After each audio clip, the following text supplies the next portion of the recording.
I would now like to invite Karen Walls to come up to be our chalice lighter today and then lead us in our affirmation of covenant.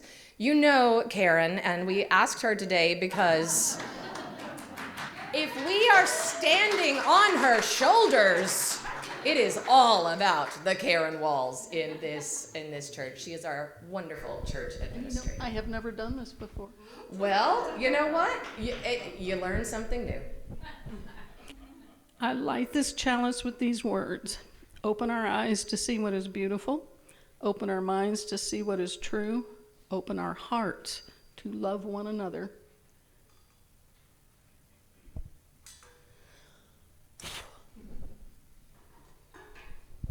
Please join me in reading the affirmation of covenant, which you will find printed in your service.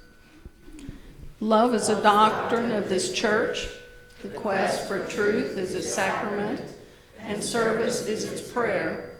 To dwell together in peace, to seek knowledge and freedom, to serve humankind in fellowship, to the end that all souls shall grow into harmony with the divine.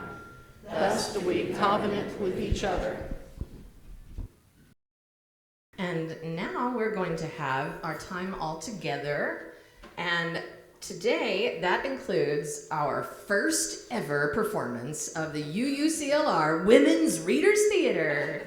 Come on up, ladies. So this group of women, you'll see that they range in age from some of our very young members to some of our very wise members. And you will be able to see up on the screen, I believe, the book that this goes with. And I wanted to say that the illustrator used her own family as the family in the book. She has a multiracial family, and so I think it's neat to know that that is literally her family in the book. So we also have we have kids, we have teens, we have visitors up here today, friends. Yes, we do. So, enjoy.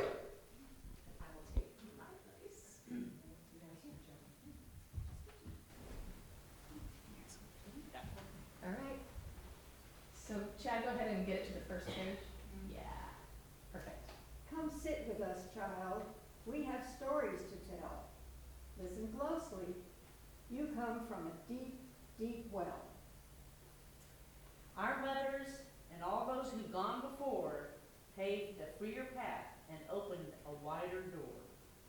There's surely still plenty of work to do, but there's much to learn from what they went through. For we are standing on the shoulders of the strong, smart, sage and soulful ones who have gone before us. Think of the one who mothers you. She is with you even when you're apart. You are forever a piece of her heart. Speak her name. And the ones who came before, generations strong, their words sing of grit and love, your family song. You are standing on their shoulders. Think of the legends whose lives made the way for yours. Though years have passed, each story, each name endures. When you speak their names, they live on in you. You are standing on their shoulders too. Freedom seekers, truth speakers, fierce women, brave and wise, justice burning in their eyes. Warriors in the fight, marching for their right, believing in a day when women should have a say. champions of equality, challengers of authority, peaceful freedom fighters, brave and bold bus riders. Magic believers, dream weavers, revolutionary minds, their works echoing through time. Leaders of a new team, dreamers of a new dream, women fighting for their right, athletes of grace and might. Speak their names. Keen and curious explorers refusing to take orders, women who dare to defy, showing girls another way to fly. We are standing on their shoulders. When we remember them and speak their names, We respect the struggles they overcame. We are grateful for the freedoms they've given. We stand on the shoulders of powerful women. Women who were little ones. Just like you. When we Speak, whisper. Sing.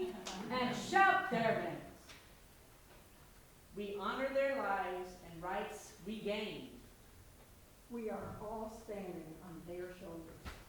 Who will stand on yours?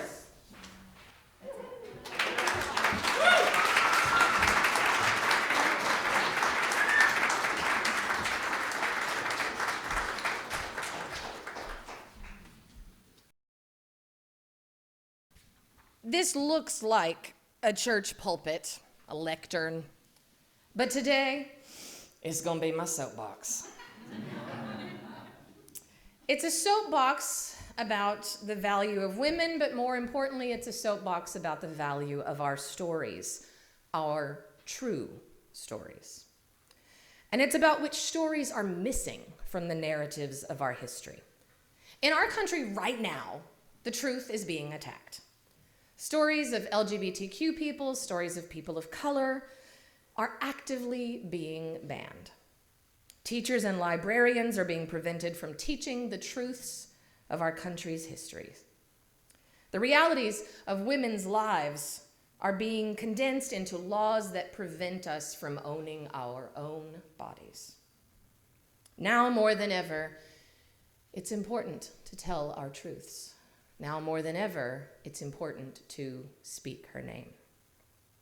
Yes, we should tell the truths of our family stories, but we also need to pay attention to the wider truths. The stories that teachers and parents are telling, the stories that become part of our shared cultural mythology. Now more than ever, it's important to celebrate the fullness of women's history.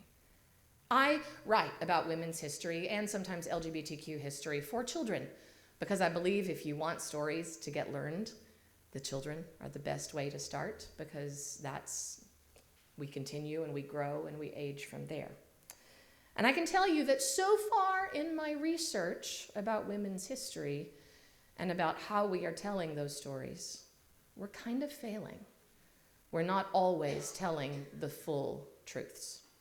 Now, before I begin with the full talk that I have for you today, I'm going to have to condense it. We had a lot of joys and concerns today.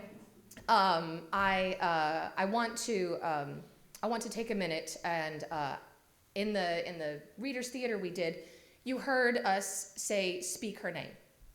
So I want to take just a moment right now and we're going to have a cacophony of women's names. It can be the person who mothered you. It can be a teacher. It can be a favorite friend who's been by your side. It can be someone in history who you consider like in your personal pantheon of greats. So we're just going to, right where we are, out loud, it'll be some one at a time, it'll be some together. We're going to literally speak her name. Ready? Go. Ruth Humphrey. Verna Pearl Burford. Septima Clark. Grandma. I love that. Yes, it's important to remember those names. But so far, we're not remembering the names the way we should. I'm going to give you an example of what I mean, okay? Raise your hand if you've heard of Rosa Parks. Rosa Parks. Great. Pretty much everybody, right? Good. Now, raise your hand if you know who Septima Poinsett Clark is. Look around you. And I guarantee you, if this wasn't a UU church, those few hands would not be here. By the way, those of you who do know who Septima Clark is, who are not my family, good on you. Now, I'm going to tell you who she is in just a minute. We're going to learn about her.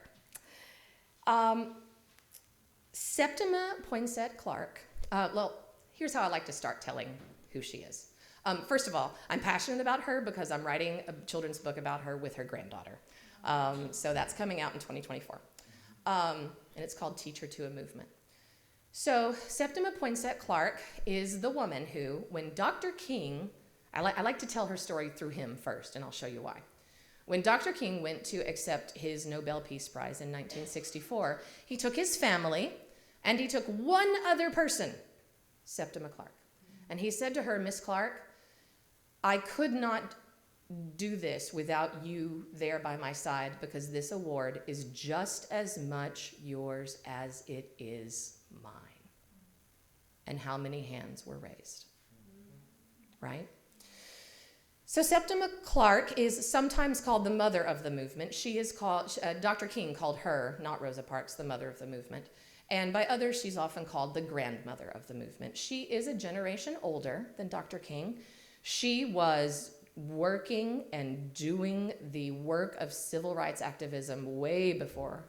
And she is the one who created what we call the citizenship school model. It's the model of schools that went all around the South in the United States, in back rooms of churches, in curtained barber shops, in secret, where teachers taught the black citizens of the South how to pass the racist voting requirements, right? How to pass those tests.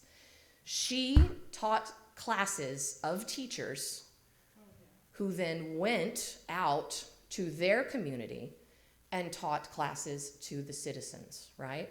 Because they were, by God, going to have their voting rights because they were being kept from them. It is estimated that Septima Clark's citizenship schools got the right to vote for between 700,000 to 1 million black citizens in the South in the 1960s. Speak her name. And when I say that, I actually say a cuss word between her and name. Just so you know. So, now, why don't we know her story just as fully as we know Dr. King's, just as fully as we know Rosa Parks? Oh, but let's talk about Rosa. You think you know her story? I don't know about you, but the story I was told about Rosa in school was that she was tired and fed up after a long day of work as a seamstress. I was told that she was a brave and exhausted, ordinary middle-class woman who was just pushed too far. And one day, she simply refused to give up her seat. If that's the story that you know, you only know a sliver of the story. She took a stand in a moment that made a lasting difference, but the truth is, the real story is much bigger. Rosa had been an activist for 2 decades before she refused to get out of her seat. She had resisted Jim Crow laws many times. She had been arrested before the famous day, and she would be arrested after the famous day. In fact, the image that we know of her mugshot, that's not even from the standing up on the bus, right? She was the secretary of her local NAACP. She was on the executive board of her local NAACP. And the summer before the famous bus incident, she had gone to a nonviolent protest training led by none other than Septima Clark. She had raised money for previous bus sitters like Claudette Colvin. When she refused to get up from her seat on the first day of December 1955, she absolutely knew what she was doing. And the movement that she was an integral part of used her act and her middle-aged, respectable, hardworking woman image to ignite a resistance. The fullness of her story is so much more meaningful than what we've been told. So there are some important things to ask ourselves when we are hearing or reading about history. All right, I'm going to go slow because these are important. Who is this content centering? What stories may be missing? Who is benefiting from the slant of this narrative? Who was in positions of power when this story was set down on paper? And whose beliefs are this story confirming? So, what stories are missing? Who is being centered here? And who is in power? Oftentimes, the narratives of Black women, Native women, Asian American women, trans women, and non-binary people, disabled women, gay women, non-Christian women, and on, have been subverted. So for me, part of Women's History Month is repair work, remediation, righting the wrongs. It involves bringing forward voices from the margins and telling the truths of the voices whose stories have long been celebrated. Now, even we as Unitarian Universalists have some of that work to do with our famous Unitarian and Universalist women from our past. So women got the right to vote in 1920, right? Wrong. Wrong. White women got the right to vote in 1920. Black and Latina women didn't really get that right until many decades later. Whose story is missing? Two of our most famous UU women, Susan B. Anthony and Elizabeth Cady Stanton, are also the only two suffragist names that most children are taught. But the story of women's right to vote is fraught with racism, falsehood, and disenfranchisement. Who is benefiting from this narrative? The reality is that even though those two women were abolitionists and suffragists, they were also racists who were unwilling to go to bat for black men, black women, and immigrants. Their views were that since they were not white, they were inherently lesser than and should not get the vote before white women. Take, for instance, this horrible quote from Elizabeth Cady Stanton, where she speaks of how wrong it would be, in her view, for black citizens and immigrants to get the vote before white women. Now, there are words in this that I'm not comfortable with, but in the interest of telling the truth of our history, I'm going to share this quote.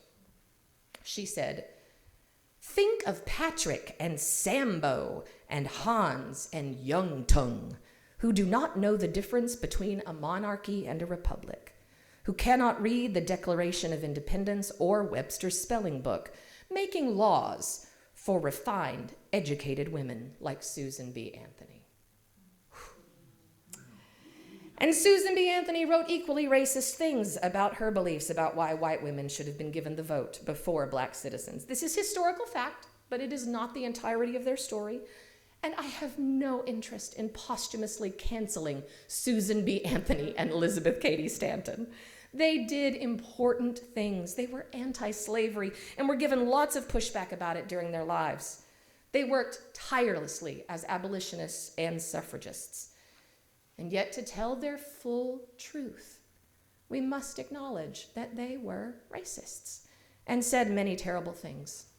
So the writer Ta-Nehisi Coates wrote about them in an essay in The Atlantic, and I really like what he said. I felt it was very nuanced.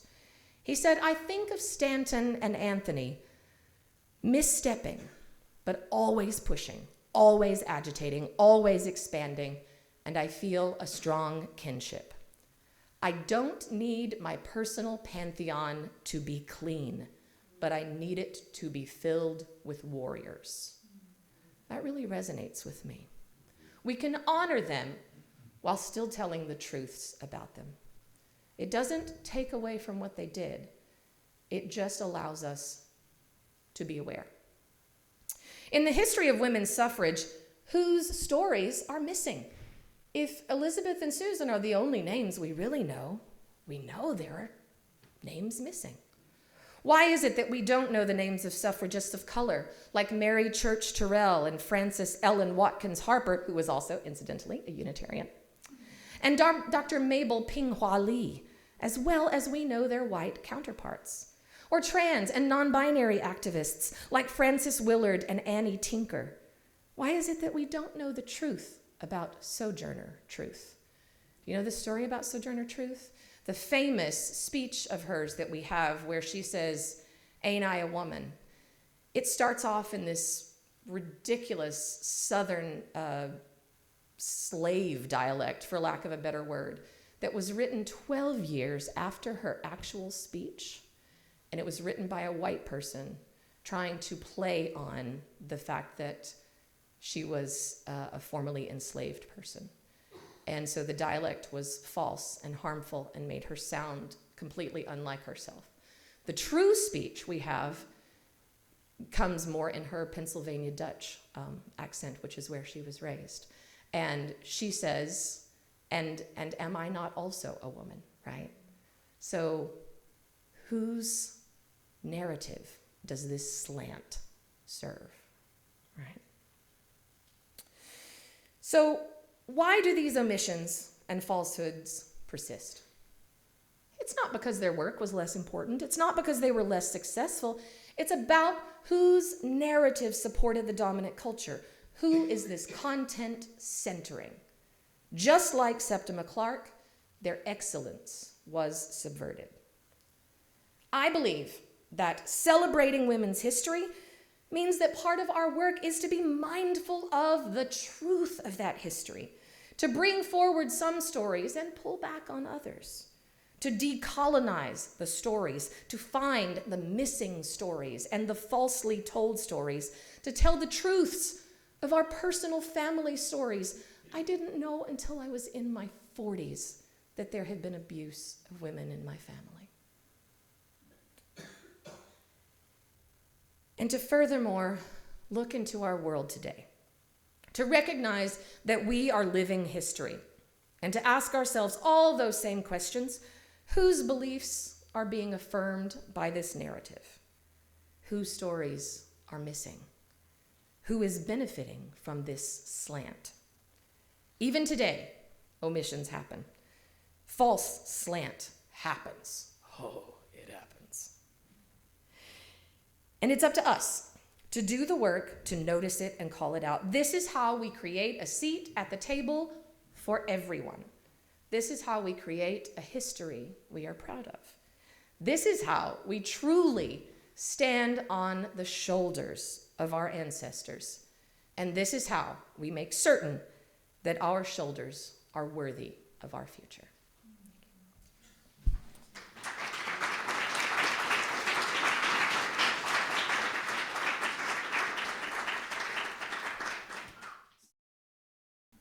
Please join me as our chalice lighter comes forward to extinguish the chalice. Please join me in our closing words. Go out into the world in peace, have courage, hold on to what is good, return to no person evil for evil, strengthen the faint-hearted, support the weak, help the suffering, honor all beings. And please join us for a coffee and conversation in Thompson Hall. Thank you for being here today. Amen. Blessed be. Namaste. Go in peace.